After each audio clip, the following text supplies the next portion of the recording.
Hello everybody, welcome to today's council meeting, which will be hosted by our guild master. Welcome everybody. Yep, as town mayor said, to our town meeting.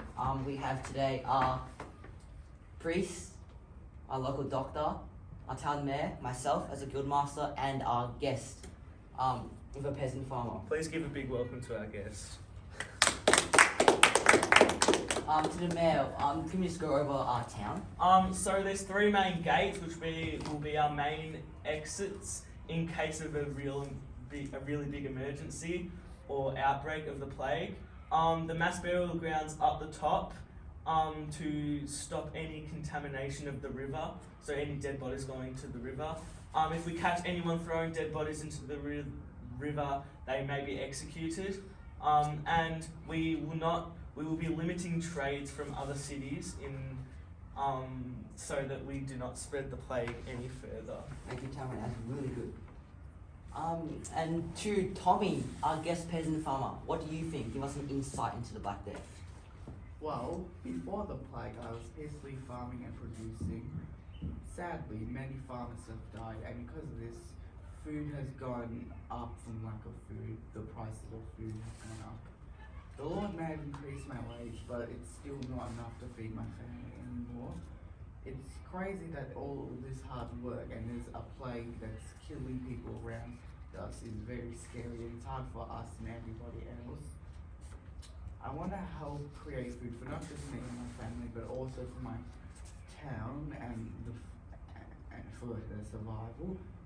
But to be honest, I don't know if we're going to survive and get through this nasty plague. Okay, thank you, Tommy. This is what I want you to remember as a peasant, that you've always got the priest here and the doctor to help you get rid of the plague if you ever needed to, if you ever caught it. Thank you, Tommy. To the priest, what do you got to say? So during this plague, it's been really hard for me because I've been watching all my friends die. I've also been needing to take care of all the king's needs and make sure that he's safe. I've also been going around, which has been really tiring, blessing everyone, making sure that they're cleansed, but it's just been taking up a lot of my time. And I've also been needing to make marches and make sure that people can take care of themselves and punish them for what they've done. Okay, thank you, priest. To the town mayor, what do you got to say? Well, every day I'm watching people die off one by one. It's very scary to watch, just all these innocent people dying off one by one. I try to isolate myself and cover myself with fresh smelling things. Right now I have some flowers in my pocket just to get rid of the bad air.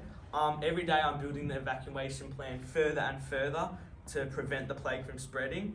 And as every day I watch the peasant farmers like you, Tommy, you climbing higher up the rank due to the lack of workers, and I really hope this passes through soon.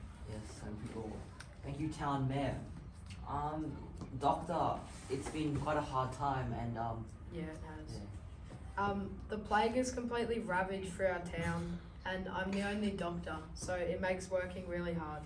It's very sad to see this many people dying, and because I'm needed on a daily basis. I'm scared every day for my own health, but I know it's such an important job. It's such an infectious disease, and we'll use many different techniques to stop the spread. Help will be needed for the amount of people who are sick. yeah. Thank you, doctor. We understand this is a very hard time, and we must thank him, right, for all this hard work. And to me, as a guild master, I've noticed that throughout the plague, our economy and our job demand has fallen quite a bit because of all the deaths caused by Black Death. The job losses are many, with lots of jobs being unfilled because of all the death happening, and there's been nobody to fill out all these jobs. The town has lost a lot of its money, up to 20% we've noticed, and it is slowly, money is slowly getting drained to keep our town alive. I've noticed that all our skilled masters have, I've noticed that peasants, there's not many anymore because they've all died, but all these workers are starting to demand higher wages and more rights because they've noticed that because they're the only workers left, they can demand whatever they want because we have to accept it, because if we don't accept them, they're just going to go off to somewhere else. Also noticed that us guild masters have to accept most apprenticeships that come our way because there's not many apprentices to go. There's not many left because they've all died, and that the town is spending even more money, more than ever, to try to keep these workers at our town because we have to give them extra bonuses, more food, and sometimes board. That's it from me. The town mayor and I have been developing the evacuation plan, and we've come up with some laws to implement to ensure the economy. I'll just give you a brief overview of our laws. Law 1.1, lack of workers. Due to the numerous deaths caused by the Black Death, serfs have not been able to work. There's not been many to work. So workers are now very, very hard to find. Employers now, as a law, must pay their workers 1.5 times their wage and provide up to 2 meals a day, consisting of 1 loaf and a pitcher of wine to their family a week. Board may also need to be provided. Law 1.2, provide apprenticeships to everyone. As I said before, guild masters have been trying to find apprentices because there's not many around. They're all scared to come out of their homes, and it is very hard to coax them out to work. So from now on, guild masters must now accept every single apprentice that comes by, regardless of their rank and where they come from.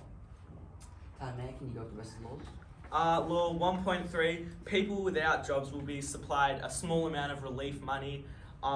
Like you, Tommy, you'll be supplied with a small amount of relief money for food and essential supplies. People who gain jobs will have their relief money dropped. But to encourage people to work, 10% of job wages will be given. All the money in the town will be directed towards the temporary relief fund. So as Law 1.1 says, workers will have their wage increased by 0.5, so they'll have 1.5 times the normal wage plus the 10% of their wage from the temporary relief fund. So we're hoping that this will help keep workers at our town. And Law 1.4, the temporary relief money for employers. Due to more money needed to pay workers, the extra bonuses that must be paid to keep workers, temporary relief money will be given to employers like me and the Guildmaster. 20% of pay wages will be given to the temporary relief fund. Okay, thank you, Town Mayor. And now over to our priest and our doctor. They're just going to give us some laws that, dealing with infection. Yeah, so we've been finding some ways to deal with infection so that not as many people are getting sick.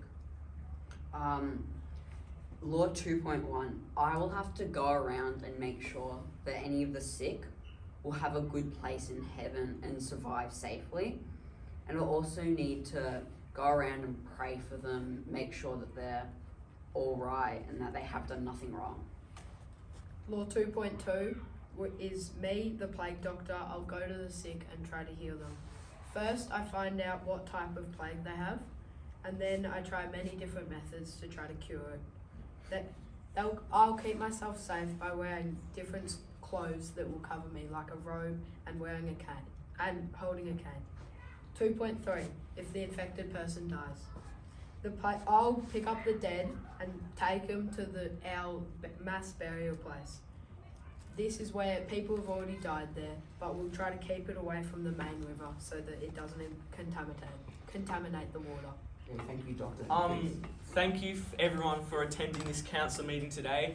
If you agree with the laws that have been implemented today, please say hear, hear. Hear, hear. Okay, thank you everybody, and we hope we can get through this hard time. Yes. Thank you. Yeah.